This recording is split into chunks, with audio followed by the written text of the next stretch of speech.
the first to know. Nsem-Pii TV. The claim of His Excellency John Dramani Mahama.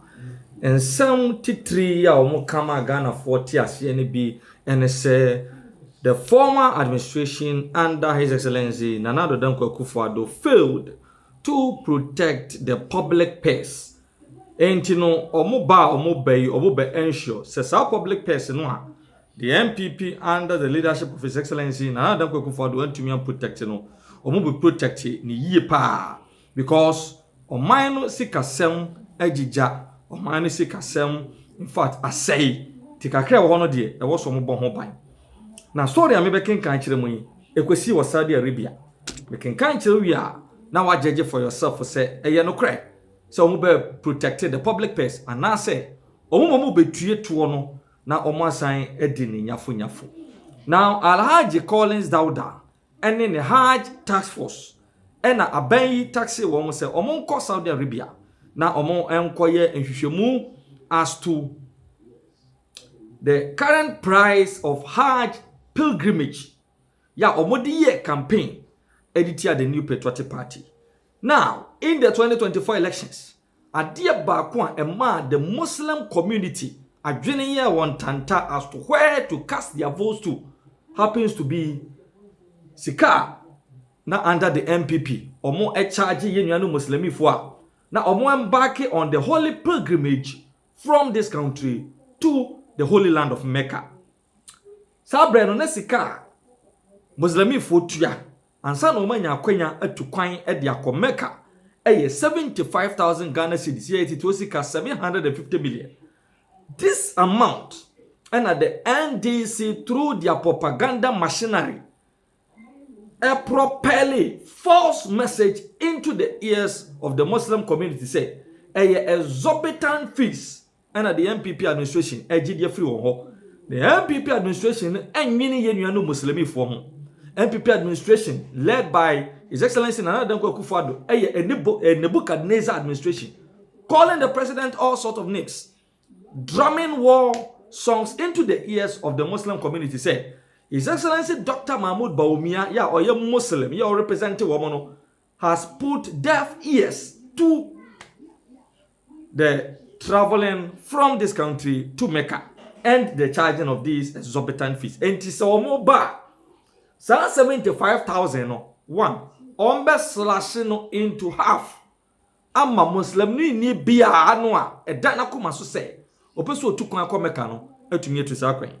2 holidays are yenuanu Muslimi fo nya during the celebration of Eid Fitr no His Excellency John Dramani Mahama ka say odi bi besan ka ho na odi akọ na se bedwa na bayembra nti Ghana for do na agitumi ye say eno enda ma yenuanu kabofo adwen ye wontanta ya omo ankasa chochomu ncho His Excellency Dr. Mahmoud Bawumia omantumi anto abanama.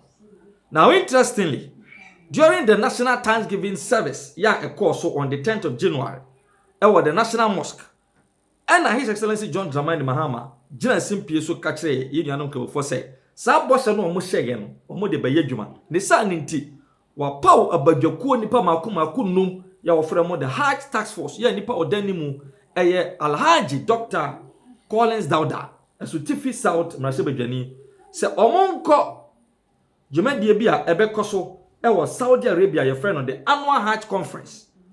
Na omunkwanko ye nhwemu ne ntutu ya ebeboa amasa Hajj fees no 75,000 no a NPP abanja ho no ombetumi atwamu mienu ama omo atua said the omo ka ho se wo manifesto mu na omo ehye eho ebo various campaign platforms so. And according to the president, His Excellency John Dramani Mahama, the Hajj task force was supposed to leave this country on the 13th of January to Saudi Arabia to participate in the annual Hajj conference to facilitate the move to slice the exorbitant fee of 75,000 cedis charged by the Hajj board under the new patriotic party's government. Now, omo Saudi Arabia no ebaye no de ebesi ye de be the whole story na be bramochi. But omo Saudi Arabia no cash omako blow no ho with regards to just this participation and inquiries to see how they will be able to slash that exorbitant fees. It is going to marvel you. A confidential document, but because of the right to information bill in Nsem-Pii TV and Sakasa memorandum nibi. Ya scroll ho so betumi ahe no akenkan. Now, you can come with some obrofo. The default as a chilmu twini achiri. Omukoye no ka omasa akobo man yi. Na fe resource omo de ba ya no kra de echen ka no. Eno so you can asam de achi. The memorandum is from the chairman, Hajj Task Force, Hajj Collins Dauda, to the chief of staff.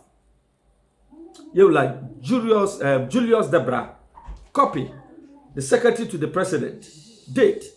The 19th of January 2025. The subject matter was a request for reimbursement of expenses for official trip to Saudi Arabia by the Hajj Task Force. Almost say, I write to formally request reimbursement for expenses incurred during the recently concluded official trip to Saudi Arabia on the demand of the president. The trip was undertaken in fulfillment of assigned duties, and all expenditures were necessary to ensure the success of the mission. Below are the details of the expenses. The expense breakdown in it. Your description of expenses, your cost per person, and your total cost for 5 task force members. And to the other kind, almost flight expenses. Flight expenses, according to reported that money, omo ebuku first class, and to a cost to each of the task force member 30,451 cities. 30,000 almost 305 million per person for the trip to Saudi Arabia for flying business first class. The total cost for all the 5 task force members, Ghana Boka 152,255,000. 152,255,000. That is only for flight expenses. Per diem.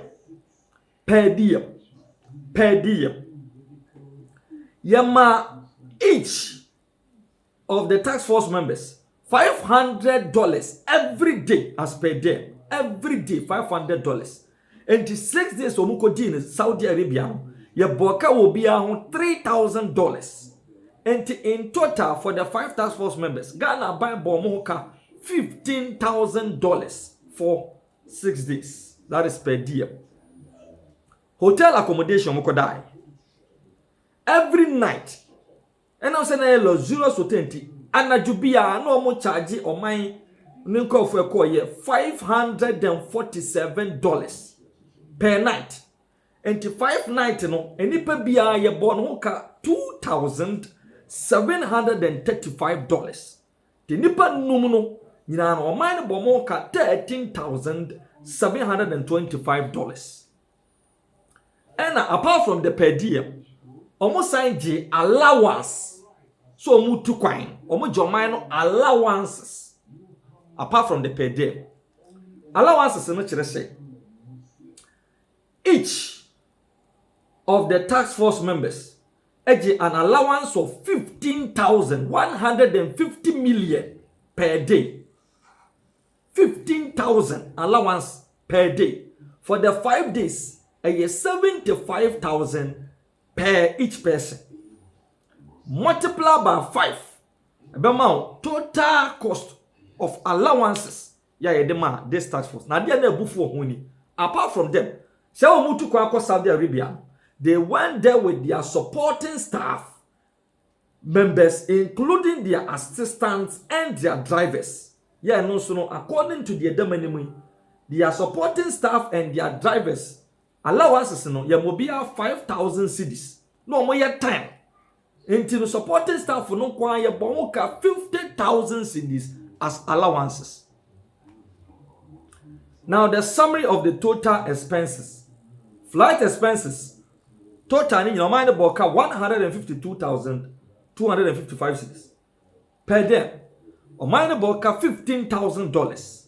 Hotel accommodation Omine Boka $13,725.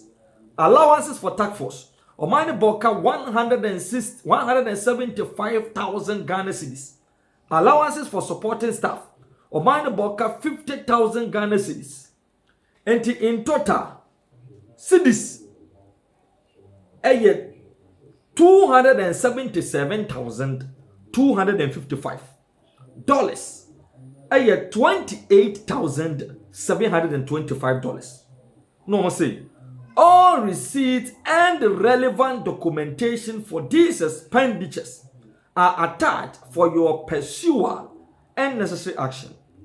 I kindly request that the reimbursement be processed as soon as possible to facilitate the timely settlement of these expenses.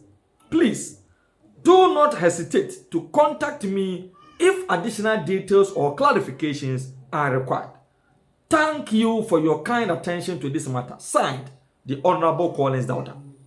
And to Dubai, Saudi Arabia, Bakonoa, Omon Kwan Kwan Ye, Oman de Betumi Afaso, Atiti Hajj first so, Ediama pilgrims, person travel from Ghana to the Holy Land of Mecca during the Holy Pilgrimage, A car, your mobile Jeffra Bible was our control. Now, we cried the ya. Omufra control by Ghana for Obusa say, what was the result? Ya boka chuchu dewe. Now, Muntie report on the buy. Omo report and say, following the task force engagement in Saudi Arabia with airliners, transport operators, hoteliers, food and accommodation providers, which are said to be the main component of Hajj services which consume the fees. Reality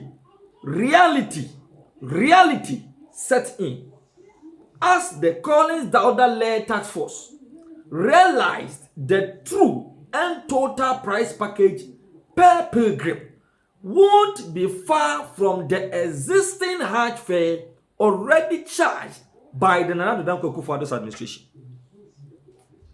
Ti ekabebrebe no omo ye nyina no omo koye de ombe ye bia no omo se be ka kira ban ne say the reality ne say sa 75,000 cedis no sa pepe eneti. And no obi busa say when they were campaigning on these grounds say on best slash into half, when they were campaigning that the MPP were charging exorbitant fees, when they were campaigning and calling His Excellency Nana Addo Akufo-Addo all sorts of names such as the Nebukadnezar, that say the three more dainty no person you know Muslim for be to country Ghana across Saudi Arabia on the holy pilgrimage. And to say no munye any form of analysis to attest to the fact to say sanity. Let's throw propaganda out there. Ya boka tutu the only to come and tell us say the reality shows that at the end no anon. Yenti abufu semwe saka. Sources from the High Task Force disclosed that government would have to pay a heavy public subsidy for each pilgrim if Muhammad's promise is to be fulfilled. Now, I am quoting in Nsem-Pii. Almost we had the opportunity to engage with Saudi authorities and service providers during our visit, and we can tell you that from our analysis of figures quoted, each pilgrim realistically will have to pay the already existing 75,000 cedis or even more. The only way out for the government and the president to be able to fulfill his manifesto promise and campaign promise of significantly reducing the Hajj fare to almost half is for the government to heavily subsidize each pilgrim by at least $2,000. By at least $2,000. This is a lot of money and a big headache. Alhaji Collins Daughter confessed. Otherwise, we cannot do it. And they will have to pay the realistic fee for us to start the processes. Muntio. After so, Marco Boka Chuchri die Edemo expenses are thousands of dollars, millions of Ghana cedis. Triple in actually no almost I can say 75,000 no kwana na go kufa do je wo mo na hwia o betu abrosa na sa ban no pese bo se trofo no o hye yenu no muslimifo no odi soma ne bamu a age se pilgrim bia ban no subsidize the list cry $2,000 and $2,000 $30,000 Ghana cedis and more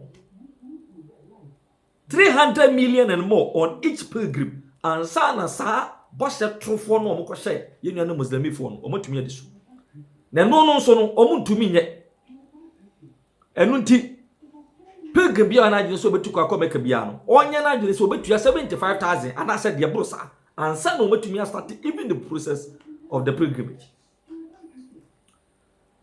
According to the Hajj Task Force, this new reality is being discussed with the new government for a decision to be taken before the 2025 Hajj price is announced. With the Mahama government facing an imminent huge government subsidy to be able to fulfill its electoral promise, the force further stated that an alternative would be for the government to consider cutting down the number of Ghanaian pilgrims from the allocated 6,000 by signing up for 3,000 or fewer in order to reduce the amount of subsidy. The new Hajj Task Force has already signed an MOU with Saudi Arabia to confirm the participation of Ghanaian pilgrims in this year's Hajj. Inti adwo mo se afani bi ni se de be ya bo hye no mo ko hye no mani mu asinti nipa empimu nsia o ma register say this year 2025 person mo ko Hajj no o mo befa wagadre kwan so atwa mienu amana ka 3,000 the 3,000 there and ye bepe kwan ye befa so a ye betumi a mini $2,000 na $2,000 o mo mini eye den be ye Ghana fo sika e no befa de aye free obi abotom free Collins Dauda abotom free His Excellency John Mahama abotom free Dr. Manebo abotom free Haruna Idris abotom. It is the same taxpayers money na because say omo ahye encontrol promise tro no person by force omo disunti ye be subsidize hoping $2,000 for each pilgrim to be able to embark on the holy pilgrimage to Mecca. Hey, Ghana Fuska. Now they've started. Kwana kwa Saudi Arabia keke say you promise ye betumi edi sumponi. They've started. Collins Dauda at his best. They've started. Ye hudu ya wasagleme. They've started. This obi to Ghana na agene ye say or to about the man this current administration to protect the public purse. You better find some form of a hole to go and hide because public person already omodika tetuo say two. So we are waiting for an announcement officially from this government with respect to the price of Hajj. But until then, we any new free Saudi Arabia confidential documents appear from Saudi Arabia with regards to a Hajj Collins Dauda and in the Hajj Task Force I taxi womo. So omunko Saudi Arabia. Now omunko eyano babaye na the NDC's promise omo yeye omo hwe se betumi abaso ana se betumi maso.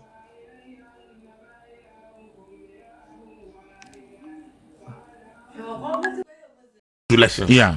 Party na political party. It is sometimes we win election or we lose. You lose be a more severe. Ngofo are not happy. And then modern day politics, no. People are not committed. Say Endra or executive, then the executive are obi na aye. In that they make sure back no. But the man who executive no being executive don't back one show ye. So I make say it was also a person or ye party penny. Oh baby constituency na baby when anti and me nkofo na muntu aba me. Muntu aba na ma. Yeah. How can you run a party like this? And now your party because the party right or wrong, you should still be a member of the party. Because sometimes you have the opportunity to become executive. At that time, you may not become. Now the who say me catch say say who say we are indispensable. Say oh the end into you. But who the also were right say person to bet MP. Oh, who go be na send pan obe you. And make say oh no oh say who now support one MPP. But if you under candidate don't panel. and as an MP no was on pedal. And you know, Sadia and your own top man. O say Adaya, o say you are free. Okay, that no, you for so busy. Yeah. On Pakuna Wapa, on your party. Or your party. And I won't you are free now, and I say, what lose elections? No, no, you, open so warm, said about to a better MP and only candidate. So, all right. One can say, all right. Say, overtaking decisions, Misa, to vote for somebody of your choice. Yes, sir. Yeah. But Obia on the tour band there, why mistakes only our choice, no? Why do we do politics like this? And the air politics say, that is not the way to go. We have to do politics well. The party, right or wrong, will still belong to the party. I was saying, you're my coach, Befi, Eddie, and Common Eba, Ransford Okanye Boa, president of NAPAC, or say, Ochiaona, you are one of the best MPs.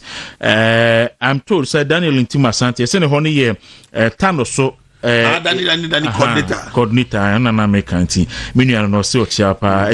Desmond so chia background. Hey Desmond me to me who na chapa. Desmond no pay one so Mitchell hey message radio coming kind. Coming kind. Or say that in fact you are doing wonderful job for the interest of our great party, and I know you have an issue with me, but I will not stop. It will not stop us working to bring back the party to power. Old friends are the best. Only Pako, Alaji Umar Budinga. Say Alaji Umar, many Tiadra Homa, many Alaji Tiadra Homa Sudin. Many person me and Nini. Alaji Nimi and Nini. Mini pap, min crow for party no eba bemomuni me and Nini. Alaji Budinga, David Pra, Eugene. Kofi Japan na eya na yane omo to obi tse Alhaji Budinga oni mi ani so no mzem papa no me tight pa no ti Alhaji Michao baby Alhaji Omar Budinga Babs Kofi Budinga Michao you see our former MC and nani pa former nti ye chia mu nyina so many honorable de enkomo no e ba wie obi tse obi akeye winner no na Asante eye draw no so very soon no you be who winner no pay me fa happy birthday Enfama madam for bakopa young guy a friend Gordon and oya say made I will eat yummy ne mame and then the birthday nti and pay happy birthday to her Nyankopon insha pa na omano enkwa tintin. Okay, so honorable baby ye de enkomo no e ba wie who be our person. Okay, so you win 0244 221 0244 221 winning a winner for today.